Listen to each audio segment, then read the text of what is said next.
Montenegro Group of Companies is on its peak when their leader, Mr. Montenegro, suddenly got sick and died. He only has one successor, his happy-go-lucky son, Miggy, who is a drunkard and a playboy that only cares for himself. He didn't perform well in school and didn't even learn how to handle their business. So what can a selfish, drunkard playboy do to run his father's business?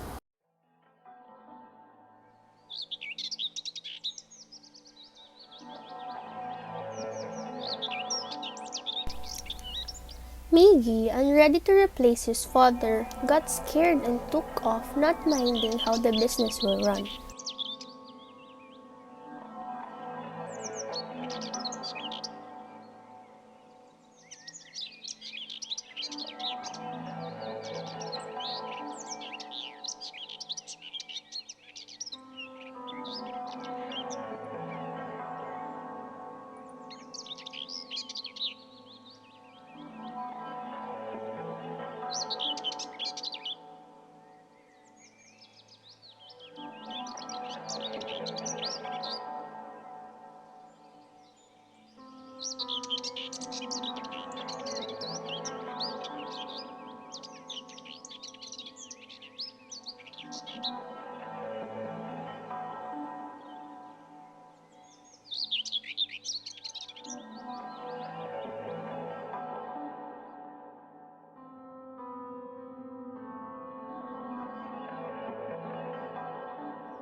Innocent of how cruel reality is, he was robbed and got lost, leading him into a place where he met a generous family, the Magpalas family.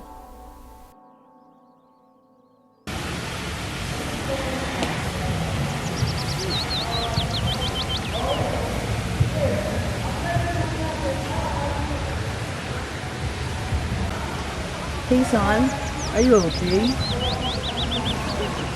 Yes, I'm okay. I need you. Oh, you seem lost. I've run away from home. I'm Mrs. Matalas. Would you like to come home with me? That's okay. Sure. Let's go.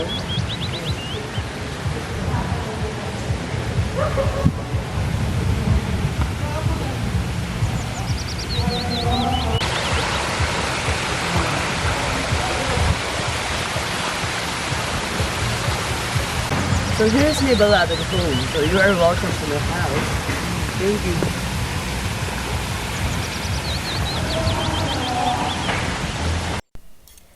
Meanwhile, in Montenegro Group of Companies, the CEO, Mr. Go, and the president, Mr. Cruz, are having an argument about who should be taking over the company. Mr. Go believes that Miggy is still not capable of running the company and volunteers to take over until Miggy's ready, while Mr. Cruz believes otherwise. I'll be taking over the company. No, Mickey is the right heir. No, he's not capable. Yes, he is capable. He can learn from me. I will do my best to teach him. He can manage the company. When everyone realized that Miggy ran away from home, Mr. Cruz became worried and searched for him.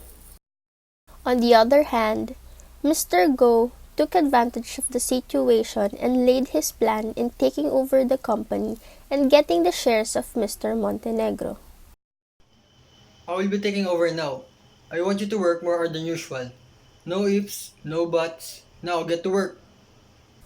Mr. Go instructed the employees to work late than usual to meet quotas without giving them enough pay because he embezzled money from them.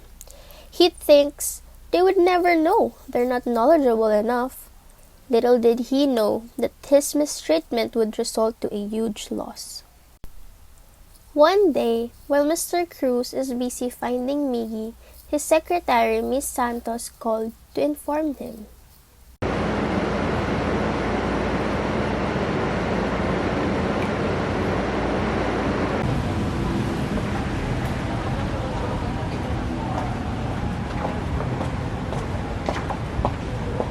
Hello, Mrs. Santos.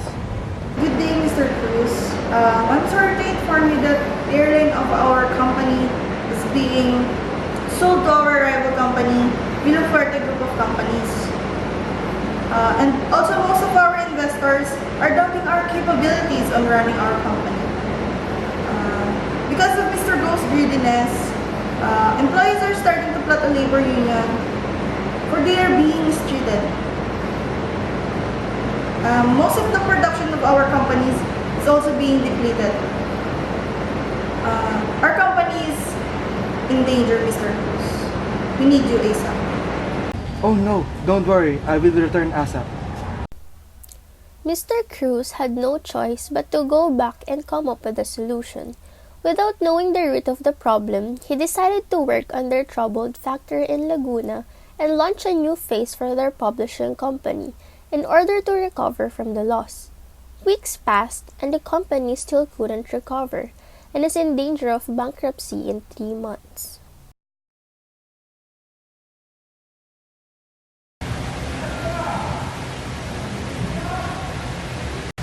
Miggy, what are you thinking about? Nothing. To brighten up your mood, I will tell you a story. What it's all about? A long time ago, there are a group of animals who live on Manor Farm, a farm in the British countryside that is under the operation of Mr. Jones, a poor drunkard old manager. A well-respected pig calls all of the animals to a meeting to share his vision of a farm free of humans, where the animals reap what they sow. This vision inspires all of the animals and they await the day for a rebellion. After Old Major passes away, the rebellion begins where Mr. Jones forgets to feed the animals. The animals led by the pigs chase away all the humans from the farm, renaming an animal farm. Two pigs named Snowball and Napoleon emerged as leaders. There were rules written on the barn for everyone to follow. One day, the farm is attacked by Mr. Jones and some men. Bravely, the animals fight the intruders away. The tension begins to build on the farm as Snowball and Napoleon are at odds with one another. Napoleon calls a secret attack dogs that chase Snowball away. With Snowball gone, Napoleon becomes the sole leader of the farm. Over time, more and more resources go toward the pigs and dogs, and less resources go toward the working animals. Through the smooth talking of Squealer, the mouthpiece for Napoleon, the animals are assured that the pigs need extra resources in order to think and organize the farm. Soon, Napoleon reaches out to humans outside of the farm and begins making business deals for more supplies. Over time, the rules on the farm begin to change to fit the pig's new lifestyle until only one rule remains. All animals are equal, but some animals are more equal than the others. In the end, Napoleon invites neighboring farmers to visit the farm, and because the pigs have picked up on the mannerisms of humans, the animals cannot tell the difference between the two. Now you know that greed is something that would make you treat everyone else unequal to you. Thank you for the story. I realized a lot of things about it. Thank you. One day, while he was passing by a sari-sari store, he overheard the news that their company is facing a big loss. He went straight home to the Magdalas and asked for their help to come back to Manila in order to manage their business.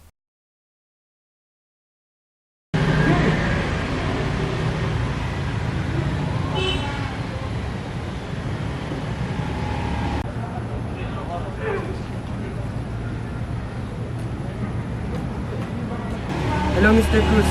This is Miggy. Oh Miggy, it's you. Where have you been? I've been looking all over for you. I have heard about the company's bankruptcy. How did this happen? What caused this problem? When you were gone, Mr. Go went crazy and took over the company. His greed consumed him that it affected the working hours of the employees. Alright, Mr. Cruz. I'll take care of the situation right away. I'm happy you are back, and I am sure your father is very proud. I knew you could do it. Miggy did his part and their business thrived. He made Mr. Go quit and sued him for larceny. Thank you for coming back, Mr. Montenegro. Yes, thank you. We're treated equally now because you have your time. You're welcome. It's my responsibility. He brought the old system back, the The employees were treated equally and everything sailed smoothly once again.